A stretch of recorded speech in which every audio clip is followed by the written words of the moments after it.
Bonjour, Cato. Car c'est votre nom, m'a-t-on dit. Vous avez entendu? Mais un peu de travers. Ceux qui parlent de moi me nomment Katharina. Non, vous vous trompez sur ma parole. Car on vous appelle Cato tout court. La bonne Cato. Et parfois la hargneuse Cato. Mais enfin Cato. La plus jolie Cato de toute la chrétienté. Ayant entendu dans toutes les villes chanter ta beauté, célébrer tes vertus, bien moins cependant qu'elle ne le mérite, j'ai été porté à te rechercher pour femme. Porté, à merveille. Et bien que le diable qui vous a porté vous remporte, vous m'avez tout de suite eu l'air d'un meuble transportable. Qu'est-ce à dire d'un meuble? Oui, d'une chaise percée. Tu as vu juste. Assieds-toi donc sur moi. Les ânes sont faits pour porter, et vous aussi. Les femmes sont faites pour porter, et vous aussi. Je ne suis pas la rosse qui vous portera si c'est bien moi que vous avez en vue. Mais là, bonne Cato, je ne te chargerai pas trop, car te sachant jeune et légère. Trop légère pour qu'un rustre comme vous m'attrape, néanmoins, je pèse ce que je dois peser. Oui, si l'on vous baise. Bien dit pour une buse. Non, tourterelle au faible vol. Une buse te prendra donc? Oui, pour une tourterelle, et il trouvera un oiseau de proie. Allons, ma guêpe, vraiment, vous vous irritez trop. Si je tiens de la guêpe, gare à mon aiguillon. J'en serais quitte pour l'arracher. Si un imbécile est capable de trouver où il se trouve. Qui ne sait où la guêpe porte son aiguillon? Au bout de son corsage? Au bout de ses lèvres. Les lèvres de qui? Peut-être les vôtres si vous aviez un corps sage. Adieu. Allons, revenez, bonne Cato. Je suis un gentilhomme. C'est ce que je vais voir.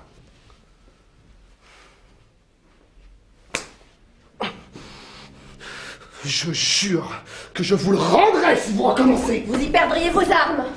Si vous frappez une femme, vous ne serez pas gentilhomme. Et si vous n'êtes pas gentilhomme, les armes vous manqueront. Seriez-vous un héros, Catherine? Alors mettez-moi dans votre armorial. Quel est votre signet? Une crête de coq? Un coq sans crête pourvu que Cato soit ma poule. Je ne veux pas de vous pour mon coq, vous chantez trop comme un chapon. Allons, ne montrez pas tant d'aigreur. C'est mon air habituel devant un cornichon. Il y a point de cornichons ici, renoncez donc à votre aigreur. Il y en a un. Il y en a un. Alors montrez-le-moi. Ah, si j'avais un miroir. Vous voulez dire que vous me montreriez mon visage? Pas mal deviné pour un si jeune gars. Par Saint-Georges, je suis décidément trop jeune pour vous. Pourtant, vous êtes bien plus flétri. Mais ce sont les soucis.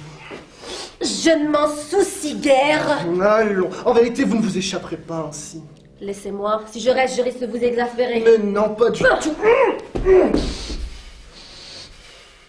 On m'avait dit que vous étiez brusque et morose et hargneuse, mais je vois que tous ces récits étaient menteurs, car tu es charmante, enjouée plus que courtoise. Tu as la voix lente et suave comme une fleur de printemps. Tu ne sais pas faire l'amour, tu ne sais pas regarder de travers, ni te mordre les lèvres comme le font les filles en colère. Tu ne prends point plaisir à contredire, et tu accueilles tes soupirants avec un langage gracieux, caressant et affable. Pourquoi le monde prétend-il que Katharina est boiteuse? Ah, mon calomniateur! Katharina est droite et svelte comme la tige du coudrier. Elle est brune comme sa noisette et plus douce que son amande. Va, que je te vois marcher! Non, tu ne boites pas? Imbécile! Va donner des ordres à ceux que tu payes! Diane a-t-elle jamais embelli la forêt autant que Katharina par cette chambre de son élégance princière? Ah, soit Diane! Et que Diane devienne Katharina! Et qu'alors Katharina soit chaste! Et que Diane devienne tendre!